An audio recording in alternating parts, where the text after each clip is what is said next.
Nakadakdang iburol sa Pilipinas ang labi ni sparkle artist at influencer na si Eman Atienza. Inanunsyo yan ng kanyang ama na si Kuya Kim Atienza. Sa November 3 at 4 daw nakatakdang iburol si Eman sa Heritage Memorial Park sa Taguig. Bukas daw ito sa mga gustong makiramay mula alas 12 ng tanghali hanggang alas 10 ng gabi.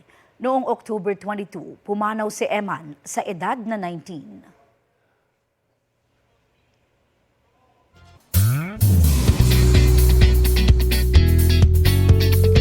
Every year, inaabangan syempre ang spectacular at katatakyutan fits para sa Halloween.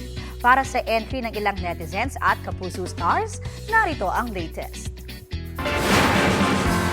Walang pakakabog sa katatakutan with glam sa isang Halloween ball, vengeful bride si Jillian Ward.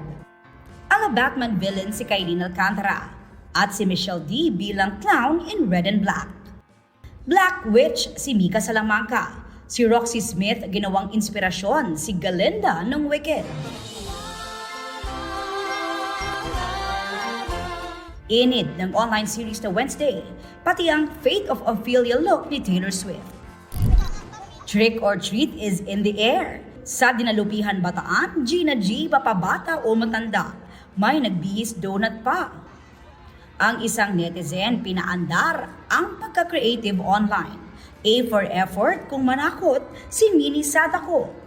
A for effort din sila ng kanyang nanay sa pagbuo ng costume na inabot daw ng 5 araw. Pero sabi nga ng iba online, ang tunay na horror nasa kamay raw ng mga kurakot. Engineer ang bihis ng batang si Cal na may backhoe pa na ang tatak DPWH.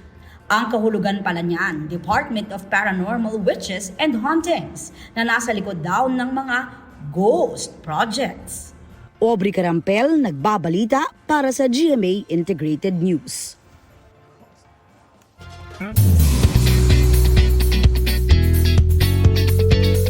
Scary at fun andar ang ilang sparkle artists sa Shake, Rattle and Ball 2025.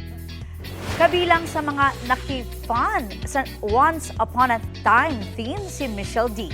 Mula sa pagiging fashionable chic at beauty queen, nag-transform siya bilang isang girl with spikes. Celestial angel naman ang peg ni TJ Marquez. Hindi rin nagpahuli si Tim Yap sa kanyang ancient soldier outfit. Si Jay Ortega naging Disney prince sa kanyang Aladdin costume. Fierce as warrior naman ang peg ni Matthew Uy.